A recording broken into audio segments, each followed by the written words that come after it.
Complaining that there is no process. Okay, you guys, your law expert of the United Nations, come here. Come here and face me and make the accusations. And I will show you the statistics and I will hold your finger and teach you how to count. And if you cannot do that, be prepared to answer for my questions. And it will really be a sad story for both of us.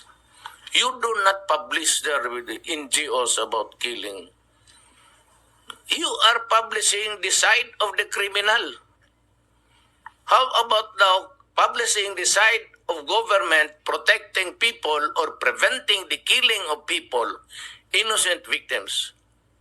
My job, ladies and gentlemen, and of the United Nations, my job as president is to protect the innocent, law-abiding citizens. You know, my police department is not stupid.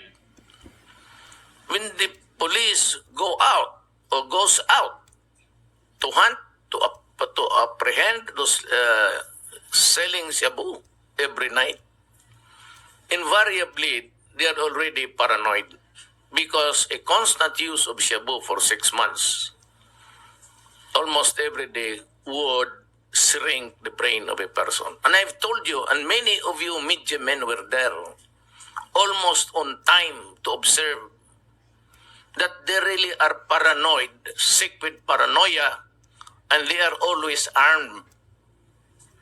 And even if you have a relative or a whatever, a friend who got hooked into drugs, they would, you yourself would tell you that they are always, somebody is following me, that my wife is cheating me. Always. And these are a standard behavior.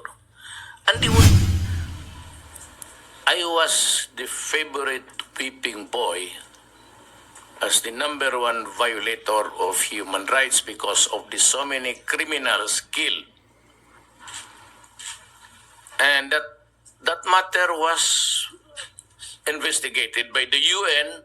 I don't know for the nth time again, and a rapporteur came here. So I told him, it is true that there are people killed in police operations. And for that, I assume for responsibility. Because I'm the head. Now, for those who are really killed in the drug war, in the rivalry to take up a prominent place somewhere there and there, do not include it.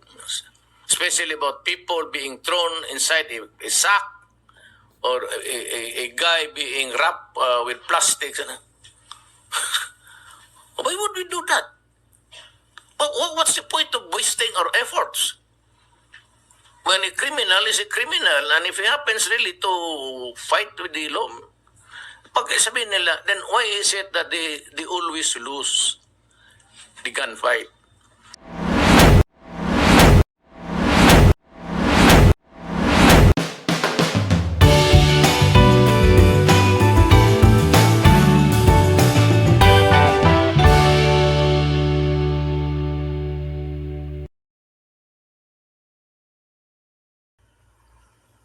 Any question? Yes, Bigornia. Morning, sir. You are the top notcher. Always the first to raise your hands. You must be good at the exercise of doing it. Go ahead. Sir, De Lima had a press conference yesterday, and she said that she's willing to resign and be shot in front of you if your allegations are true. She said all your evidence are fake, false, manufactured, and perjured. Same here. I said, I'm putting at stake. At the start of my term, I said, I'm willing to put at stake my honor, my life, and the presidency itself. Nauna na ako. I'd be willing to go. I said, go ahead, change me. I've been telling the congressman, if I'm lying, we had a conference there for some time. I said, you can impeach me. She is lying to her teeth because now that You know, in all of her answers, she was only telling about drugs. Now she denied their links about drugs, but she never said true or false about the driver. And the driver is the connect.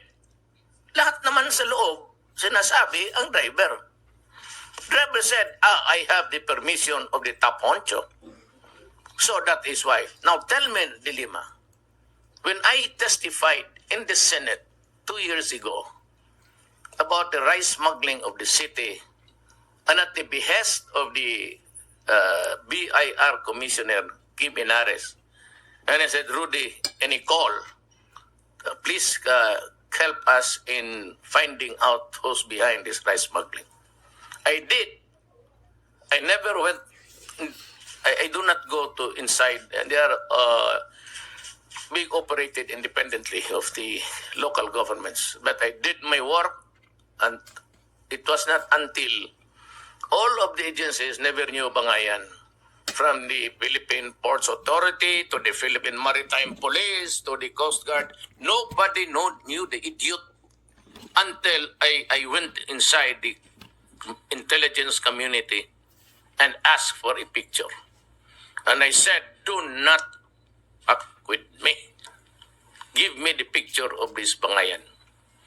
And that is why I exhibited. When Enrile said, do you know this Bangayan? Yes. Can you identify him? Yes, he's that idiot that. And when I said, what will you do if you find Bangayan doing smuggling in your city? And I answered, I'll shoot him. I'm dead serious. If you do it again there, I'll shoot him. You steal 7 billion of the money of the people of the Republic of the Philippines, and you think you can be alive forever? I will take the cudgels. God, do not do it. I will never allow you to steal 7 billion of your taxes of the people. Sinabi ko. Then Jingo Estrada said, ano, sinabi niya? It was really in sarcasm. And I said, well, I'll give you an answer you want to hear. Patayin ko yan. I'll kill him.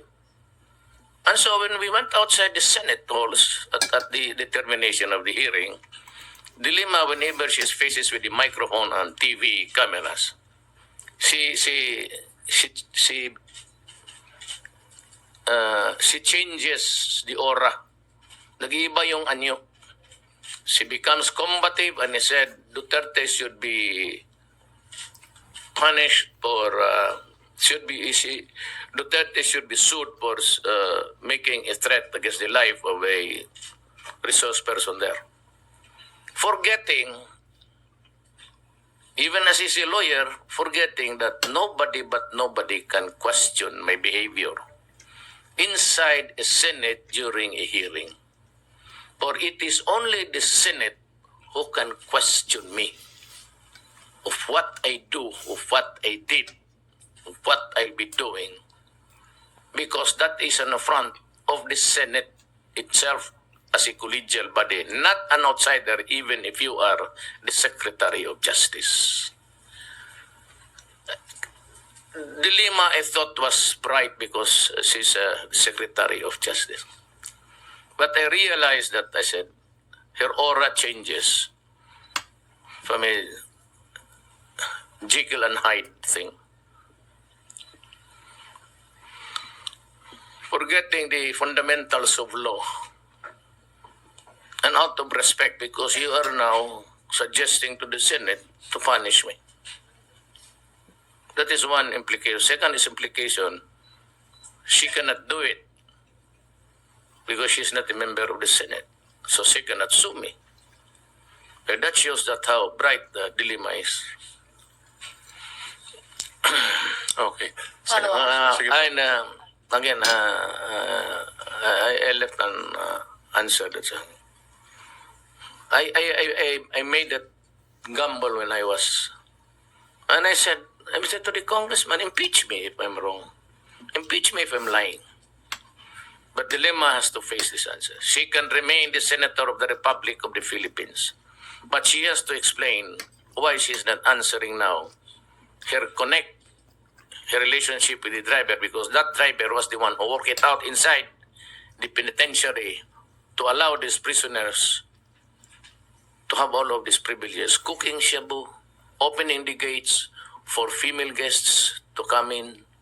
There was a partying, there was a raid, there were guns, and at one time, the guards could only enter upon the permission given by the inmates. That's why I said, send the combat troops. And if they go around rioting, shoot them all. I'd save money feeding criminals in this country. I'd rather give it to the poor and the hungry.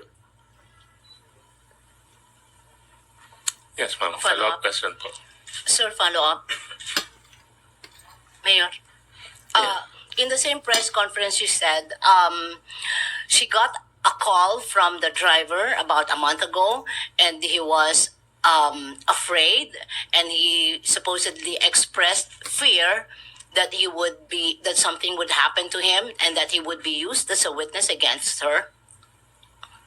So why would he be afraid? If there's nothing to hide, the predicate if afraid if he's going to be used. So why be afraid if there is nothing to hide? From the semantics itself, from the wordings itself, it's very loaded.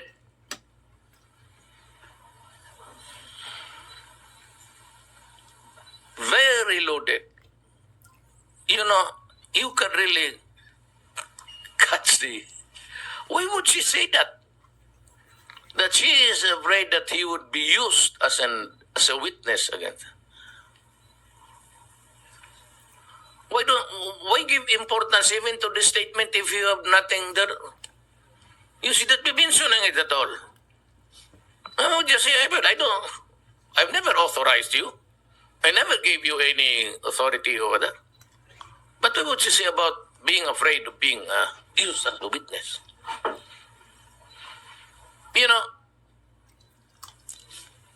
Dilemma we cannot use it as an evidence in court because that would be illegal. And I would not say I was the one who made the intercepts. It was given to us free by another country friendly to us. Even the ATM and the calls emanating from Muntinlupa to his driver.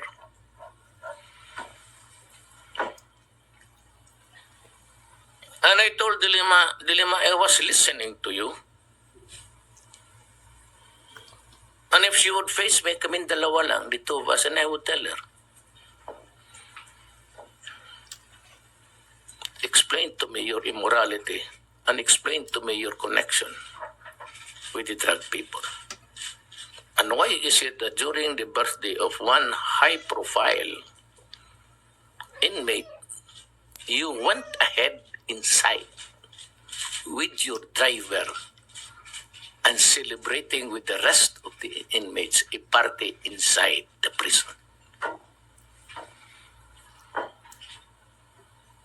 She cannot deny it because there are pictures taken at that time.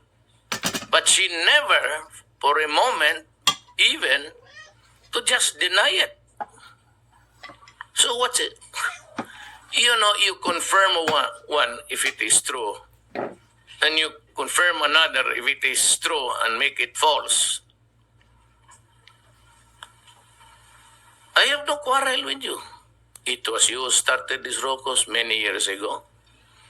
You made yourself popular at my expense.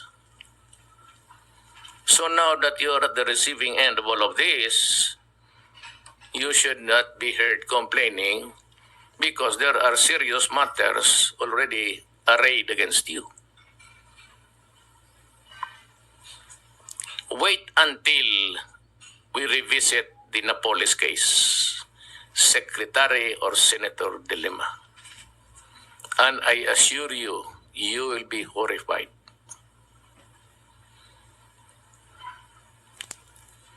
Wait until the probe goes along, even in your own committee. Because I will start to mention the names of those you ought to subpoena and to appear there to testify. That the committee that is being headed by you, and of course, there's another parallel hearing being conducted at the lower house. You are in a bind. Please think it over seriously. Do not open your mouth unnecessarily. Because by the words that you have framed, it's already defensive. That she is afraid, or he is afraid that he would be used as a state witness against you. So, why would you be afraid?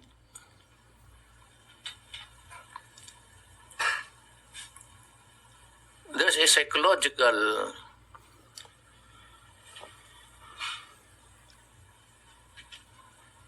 it's just like saying, I am afraid that I'll be forced to tell the truth. Although forced, but still the truth.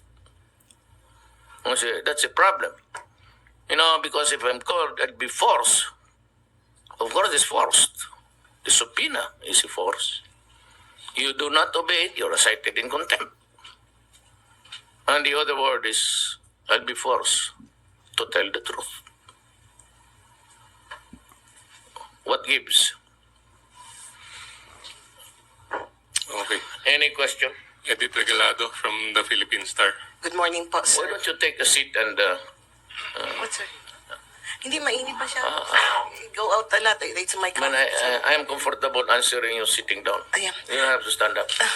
Kasi tumatayo ako, sir. Ayan, Sir, nilagay na, be careful, there's a chair behind you. yeah. Sir, that's my seat also. Sir, question lang po. At the start of your administration, you were saying something about giving informs or whoever the bounty of 5 million, 3 million down to 50,000 from big drug lords. Whatever happened to that bounty offer, sir? Tapos na. You've given some people? Tapos. Because you're the ones answering, you're the ones announcing, tapos na. Tapos na. Ibig sabihin, nabigay na. Ano ba naman? Okay. Sir, next question. In this whole, with the Lima, I wonder what end do you foresee in this whole thing? What would be the end? I was really appalled. I was horrified. I was the favorite peeping boy as the number one violator of human rights because of the so many criminals killed. And that matter was investigated by the UN. I don't know for the nth time again, and a rapporteur came here. So I told him, it is true that there are people killed in police operations. And for that, I assume for responsibility. Because I'm the head. Now, for those who are really killed in the drug war, in the rivalry to take up a prominent place somewhere there and there, do not include it. Especially about people being thrown inside a sack or a guy being wrapped with plastics. Why would we do that? What's the point of wasting our efforts? When a criminal is a criminal, and if he happens really to fight with the law, pag sabihin nila, then why is it that they always lose the gunfight? My police department is not stupid. When the police go out or goes out to hunt, to apprehend those selling shabu every night, invariably they are already paranoid because a constant use of shabu for 6 months, almost every day, would shrink the brain of a person. And I've told you, and many of you media men were there, almost on time to observe that they really are paranoid, sick with paranoia, and they are always armed. And even if you have a relative or a whatever, a friend who got hooked into drugs, they would, you yourself would tell you that they are always, somebody is following me, that my wife is cheating me. Always. And these are a standard behavior. And they would go for it. So the police goes there out. They are 2 or 3. And of course, when you make a hostile gesture or you pull a gun, you're always killed. Because the people approaching you there are ready for a gunfight and we have the backup. I do not allow my police to go there alone. So today, of last count, the other day I lost 2 soldiers who were assisting the police. This time it is a police, day after. We lose about 2 policemen a day in connection with the drug campaign. So I would like to bring in that law expert, somebody, the crawler of the AB7 says that law expert, Duterte is not doing enough. I would invite her to come in and to hold his finger and begin to count the figures. And I would ask him, compare it to the previous administration. Same deaths, but these were the innocent children being killed, raped, victims of holdups and everything. This time, almost with the same number, but it is the criminals who are dying. You can hardly hear now of a student waylaid or a hold-up victim in the bus. And I would warn the criminals, do not do it. You will die. If you put up a good fight, these policemen are practiced to kill people if they have to. Because they are policemen. They are trained to shoot. If you are just an ordinary, paranoid drug addict, it's better you'd be safe. That is the sad story. The Human Rights Commission, I don't know why, but they would insist in counting the dead criminals and never make a comparison of the dead victims, innocent people, law-abiding people being killed in the streets at the same time last year. So come here. You are complaining that there is no process. Okay, you guys, your law expert of the United Nations, come here. Come here and face me and make the accusations. And I will show you the statistics and I will hold your finger and teach you how to count. And if you cannot do that, be prepared to answer for my questions. And it will really be a sad story for both of us. You do not publish there with the NGOs about killing. You are publishing the side of the criminal. How about now publishing the side of government protecting people or preventing the killing of people, innocent victims? My job, ladies and gentlemen, and of the United Nations, my job as president is to protect the innocent, law-abiding citizens. I was never tasked by any law to protect the life of criminals. Why?